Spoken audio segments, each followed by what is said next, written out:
guys, welcome back to Any Sooner. As always, please make sure you like, comment, and subscribe. Join the family. We're always excited to have you guys.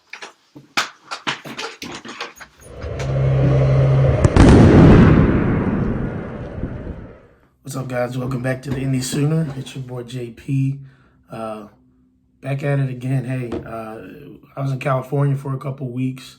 Got sun-kissed and whatnot. No, I'm playing. But no, for real, had a good time, much needed vacation, especially after, the year I've had with COVID and losing my father, whatnot. It was good to get out there with my wife and one of my best friends and my sister as well. So we had a good time. Some of you probably saw my Rose Bowl video on Twitter. You had to face your demons sometimes. I hadn't been out there before. I was like, you know what? This is a big source of pain for me, so I'm gonna go ahead and go out there and see if I can face it, and I did, and I was proud of myself. No, but for real, we're gonna dive into some recruiting today. Again, if you're new to the channel, welcome. Basically, what we do here is just talk OU football. We'll talk some other topics from time to time. We may get into some NFL topics with some OU players like Baker or Kyler or Hollywood, whoever else from time to time. But mostly it's going to be about OU football as it comes to college and how they are performing as well. And so today we're just going to get into a little bit of Oklahoma recruiting. We're also going to talk about the NIL. Obviously, we saw some fireworks last night. Some of you probably saw them physically, but literally, we also had fireworks on the Twitter sphere as Oklahoma had 3 commits yesterday and 4 within 24 hours. And so we're going to dive into that. Please don't forget to like, comment, and subscribe and join the family. Oh, y'all want to meet Boomer? Hold on. Come here, Boomer. Come here. It's my dog. This is Boomer. So hi, Boomer. Say hi to the camera. He's like, what's going on? Yes, he's named Boomer after Boomer Sooner. Yeah. All right. So he's going to be with me today. He's going to be chilling. So, we really have taken off when it comes to recruiting the last week or two. Obviously, we know that, we lost a couple of people. We lost Talon Shetron. I don't know if that's how you say his last name or not, but we lost him, unfortunately, because of a family situation with his brother. And, this is what I always say when it comes to recruiting, right, is at the end of the day, you can pitch a certain thing to recruits, right? You can pitch, hey, I'm going to put you in the league. You can pitch, I'm really going to be able to do this for you when it comes to getting you noticed. Obviously with the NIL, when it comes to giving you sponsorship opportunities, all that. At the end of the day, all that can be trumped by one thing, and that's family. And I don't mean that as like, the Fast and Furious tagline, like, nothing can defeat family, like Vin Diesel would say. No, I mean that literally, right? I mean, quite literally, family means a lot to a lot of people.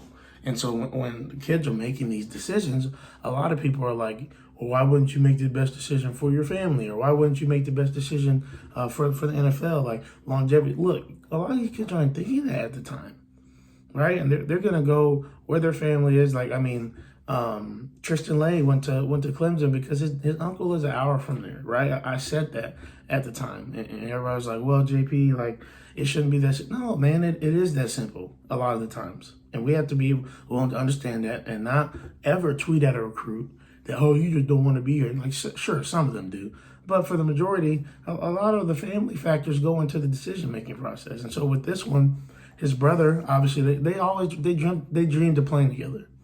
And his brother got a scholarship offer from Oklahoma State. There's a lot of speculation as to whether that's a true scholarship offer or not. The family says that it is, and we have to believe them, right? OU wasn't going to offer him. We just are too talented at that position specifically, and so it just didn't happen. His brother's a tight end, and at the end of the day, they wanted to play together. That's okay. That is what it is. Oklahoma State doesn't have a bad record of wide receivers either, so it makes sense why you'd want to go there. It's not that, you lost out. It's not that, you know what I mean? Like, that, we're falling off. We just paid Dennis Simmons a bunch of money. because we lost Jordan Hudson too, and that's a whole another situation. At SMU, he went there. He has a really good relationship with Rashad Samples. I mean, these things happen. Okay, OU is going to be fine, especially at wide receiver. We know this. This is not something that we should be fretting about. This is not Dennis Simmons and Lincoln Riley can't recruit anymore, because we're going to get people to fill the mold. I mean, CD wasn't a 5-star, right? Hollywood wasn't a 5-star. DD wasn't a 5-star. Sterling was, I think he was a high 4-star, but even still, okay? You understand what I'm saying? So just chill out a little bit. 2023 is looking pretty good, okay? It's looking pretty good as far as the wide receiver class goes. And we still have all these guys that we have now, right? Marvin Mims, Theo Weiss, Jane Hazelwood. I know everybody thinks, they're going to go to the league. Marvin Mims still got another year, which is nuts to even say. And then we got Jalil Fruit behind them, Cody Jackson. We're fine. Moving on real quick. Don't want to take too much time on the maybe negative pieces of it. I also want to talk about some of the recruits we got. Jacob Sexton, offensive lineman from Deer Creek, Oklahoma, committed to Oklahoma. I think it was in Friday night, if I'm not mistaken. He committed, and he really trashed Texas while doing so. Threw them kind of in his commitment video. He threw the little sign that you put up on doors sometimes. He threw it off, said, nah, right? Ultimately chose Oklahoma, ultimately chose to stay at home, which, again, our track record speaks for itself. We are O-line U. Obviously, other schools have a claim to that, but I think we're at least in the top 4, top 5 when it comes to that conversation, undoubtedly. Bill Beatonbow knows what he's doing. He's going to be able to take Jacob Sexton, who's a big boy at 6'5", and I think he's 280, 290, so he still has some stuff to add on his frame, but he's got a whole another year of high school ball, and then he's going to be able to come in and get ready and get to work.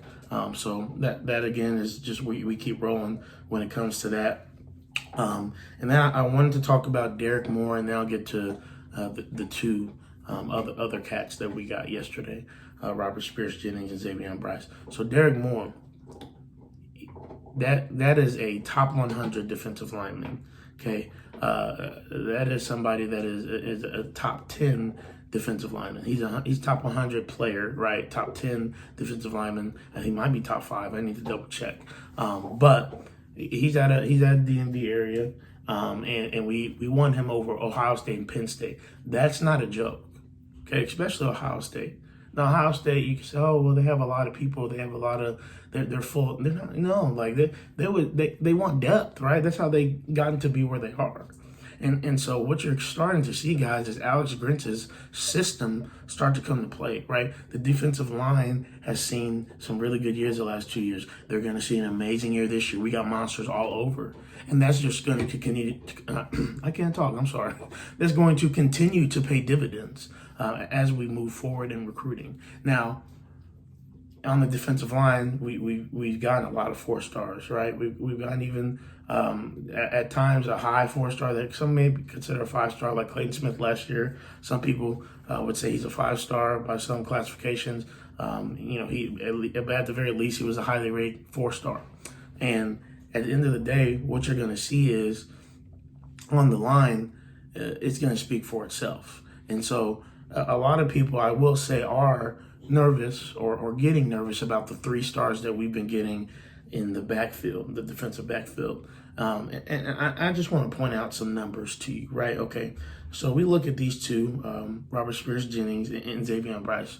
They're both 6'2", 6'3". They run, one runs a 4.5 about right now, which undoubtedly will get faster. And then another one, I believe ran a 10.4 or a 10.5 in track. And they're 6'2", 6'3". This fits the mold of what the Grinch wants. Lanky, long, fast, speed deep. That's what it means. We have to let him build it. And I don't think anybody had a problem with last year. And we really haven't hardly seen his guys in it. And when we have, they've done well. You look at Woody Washington. You look at DJ Graham. I mean, with some of the stuff he did last year, and that's just tantalizing, right? I mean, you look at some of those guys. And you go, man, what is this going to look like when we got a full defensive backfield full of these guys, right? I mean, we still have a couple of guys in there that weren't people Grinch recruited and that he just has kind of taught, like DTY or Patrick Fields, or even to a lesser extent Jaden Davis. Like, imagine when we get these guys in there. His whole thing is, look, I don't go on stars. I teach technique. Now, at Oklahoma, right, we know he wants the talent. We know he's going to be able to recruit who he wants to recruit, essentially. But when he gets a 3-star, don't think, oh my gosh, it's because he can't get somebody else, or it's because our defense is just coming to bite us. No, right? Alex Grinch looks for people who will compete, and he knows at Oklahoma, like, you're going to have talent to get on the field. He's not going to offer somebody that he doesn't think can get on the field. He's going to offer people that he thinks fit his mold and that he can mold right into what he wants. You can't teach 6'3", 4'5" speed, 6'3", 10, 400 meters. You can't teach that. You can teach technique. You can teach these other things that he thinks these kids are probably naturally inclined at. Otherwise, he wouldn't give him an offer. If he didn't see the potential, he wouldn't give him an offer. And he trusts his coaching staff and himself enough to get these kids prepared to be what they need to be within this system. And that's what matters, right? It's not about, oh my gosh, did we get a 5-star? Did we get a 4-star? Sure, that's nice and sounds well. Like, we'd like to get Gentry Williams. Obviously, I know Oklahoma fans are going to blow up if we don't. But again, would you rather take a 5-star that thinks that they're full of themselves and really doesn't work? Or would you get somebody who's maybe a 3-star, fits the mold, fits the system, and works hard and turns out to be a baller, right? I mean, Kenneth Murray was a 3-star, right? And again, obviously he was in Mike Stoops' defense most of the time, but Brian Odom turned him into a monster his last year. He was going to get drafted anyway, but I don't think without Brian Odom he goes first round, right? And so what you need to see is Brent Venables. I know that hurts to bring up, but Brent Venables, right? When we talk about what he's done at Clemson, he didn't happen right off the bat. Even with his track record at Oklahoma, going to Clemson, he didn't get everybody a winner right off the bat. Like, right now you see him getting the Brian Breezes of the world and other people. That has come off of their success, not only holistically as a team and winning national championships, but also defensively. And so the first 3-4 years, it's okay. Like, right. Like, they beat us in the Russell Bowl, and that's when you start to see the defensive culture and this is a culture of Clemson in general start to change that year, right? After they do that, they're picking up a bunch of people. But before that, they weren't getting nobody. They was getting 3 and 4 stars. I mean, even as soon as last year, 2 years ago, they had 3 stars that were rocking their linebacker positions, that was holding down the mic, and that were beasts, right? Running all over the field. Iowa State, you look at them, they had a top 10 defense last year too. They have 3 stars running all over the place. Why is that? They work hard. And that's what Grinch wants. He wants people that are going to work hard, be part of Speed D, and give maximum effort. And sometimes 4 and 5 stars don't want to do that. Sometimes they do, and he'll go for that. Don't get me wrong. We know how Alex Grinch coaches. He's not Mike Stoops. He's not just going to pander to these kids.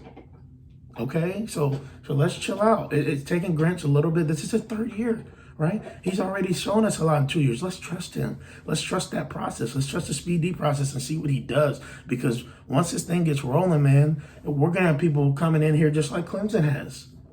Okay, and yeah, we gotta win a natty too. That'll help as well. But things are starting to pick up, especially on defensive line. I mean, we wouldn't have shot at guys like Clayton Smith and Derrick Moore now. But we are because of what the defensive line has produced, especially the last year. So once the defensive back group, I think, starts to catch up because they're getting their guys in there. And, we kind of already had guys at the defensive lineman position. They just were not allowed to be let loose. Now they are. It's different in the defensive backfield because we had guys 5'10", 5'11". That's not what Grinch wanted per se, correct? He can't just say, let's grow 3 inches, right? He can say with the defensive lineman, let's lose 15, 20 pounds. That's easier than growing, okay? So, again, I just want you guys to understand where he's coming from.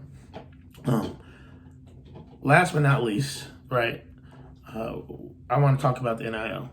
And so obviously on July 1st, the name, image, and likeness was approved by NCAA and it went into kind of full effect. And we've seen people get endorsement deals. Derrick King from Miami has gone a bunch. Our own Spencer Rattler, right? He just recently signed one with Raising Cane's, and he has his own merch and his own logo, and that's amazing. And it's dope, right? And it's wonderful to see these things, and it's past due. It's past due for these things. And even me, my sister, she runs track for Oklahoma, and so she's a freshman last year. And we're gonna sit down and have a conversation about like, what is this going to look like for you? What are these opportunities going to look like for you? But even a larger conversation, which is what I'm going to talk about to end this video, we want to talk about, are we being smart in this? Are we paying attention to something when we're signing? Are we paying attention to the incentives that are given, or what you may have to do? Are you paying attention to, you're still a student athlete. You still have to, especially for my sister, right? Because she's not going to leave school early, like some of these football players or even basketball players will do. Unless she goes pro in Olympic running, which she's a great runner, but as of right now, that's not the case. Are you paying attention to what's in between, right? And what's the motive? Okay, and yes, it has to go through compliance, and thankfully we know that Oklahoma compliance is something serious, which, people that say Oklahoma cheats, you don't understand Oklahoma compliance, okay? But at the end of the day, you have to go through that before you can even talk to a student athlete, which helps, and it does. But holistically, you have to think about some of these schools, especially their compliance departments, maybe right, and they'll let kids do whatever they want. That's dangerous because some of these companies can prey on kids. Some of these boosters can still prey on kids, and even more so now. Like, they kind of could before under the table, but now they can just publicly. And you get scared, you get nervous, because it's like these kids, especially when it comes to football, are they going to be able to focus on football? Are they going to be able to say, okay, yeah, I can get some money now, but how can I set myself up better to get money in the future? Which was my entire argument to Texas fans a couple weeks ago. Which somehow they've regurgitated and made their own thing. Like, we gotta make sure that success comes, and when success comes, the NIL is gonna pop off for Texas. I literally said that, but I got crucified for it. Regardless of any of that, it still rings true. What you do on the field will determine your brand, right? It's gonna determine the growth ability of your name, image, and likeness, right? If you're not doing anything on the field, like, you can talk about NIL all day, but what's it going to do? Individually and collectively as a team, it's not going to do anything. And so what you have to do is you have to understand that I have to get as good as I can be. I have to be the best student athlete I can be, right? I have to make sure I'm in my classes. I have to make sure that, especially when you're coming from the standpoint of a sport like my sister's in, track and field, right? You are very much a student athlete. Maybe some football players not seen as that, even basketball to a lesser extent too. But you still got to do work in the classroom, on the field. Like, am I getting to be the best that I can be? Am I getting to be the best I can be on the court? Whatever sport you're in, you can't let these deals go over your head, and get yourself in positions to where you have to be at these events, or you have to, whatever else it might be. Make sure that they work with your schedule. You have the power in this instance. And ultimately, you have the power in this instance when you perform on the field, right? And even bigger than that, honestly, for me, when your character shines through, people are going to look at that, and it's going to be important, and they're going to want to join that. But again, you have to be able to be willing to put the work in too before that happens. Don't just jump into it thinking that, this is just going to pop off for everybody. Make sure that you work hard. I know most of you don't need to hear that from me, but if I had any encouragement to you guys, and what I've told my student athletes as well that look to potentially go on and play in college, I tell them the same thing. So I'm excited about the NIL. I think it's going to be great. It's a great opportunity for college athletes. I'm so glad that they finally get an opportunity, right? An opportunity to make money off of the name, image, and likeness of what they're doing. And it's probably going to help a lot of people's families. And we've already seen some people pledge to, like Spencer Rattler, to donate to lesser communities and communities of people that, maybe don't have as much or are less fortunate. We've seen Derrick King say that he's going to split it with his teammates that are struggling to make ends meet. And so, you're seeing a lot of great things out of this. And just the heart of college football players, a lot of them don't have that heart that, I'm going to focus on the NIL more than my team, or more than even my ultimate goal of getting to the NFL, so I can make more money than I would have ever made with the NIL in the first place, right? Those are just things to think about, and kind of how you guys can see my overall thoughts on the NIL. But hey, it's been an amazing 4th of July. I hope you guys have enjoyed it. I'm enjoying my day off today before we go back into work tomorrow, Tuesday morning. Stay tuned. We still have one set of eyes out there if everybody's keeping track. Like I said, we know we got Sawchuck was a couple eyes. We've had I believe 7 out. We got Sawchuck, we got Sexton, we got Brice, we got Robert Spears Jennings, we got Moore, and I know there's one more silent that we know of, if I'm not mistaken, and then potential, or was it only? It may have been only 6, because maybe that's what it was, 6, and then we have one more silent that I won't say here. I think a lot of y'all probably know who I'm talking about, but again, don't want to out anybody. Wait till his commitment video comes out. But it's been exciting. It's going to be an amazing summer. It's going to be an amazing start to the year. I can't wait for the games to start. Can't wait to get my reactions to them. Y'all stay tuned for the content. We got more lists coming up here pretty soon. So you guys be on the lookout for that. This is probably going to be one of my longer videos of the summer, but want to make sure I give you guys content because at the end of the day, I've been gone 2 weeks. And so I'm appreciative of you guys and those that I have. We're 1 subscriber away from 400, and we're going to keep going. I'm hoping to blow up, especially when the season gets here. We'll see how far we can take this thing. But, hey, I appreciate y'all. Don't forget to like, comment, subscribe, join the family. Man, y'all have a blessed 4th. Boomer, you want to come say bye? Come say bye to the people. Come here. Come say bye to the people. Say bye. We said bye. Have a good 4th. Have a good 4th. All right, hey, Boomer.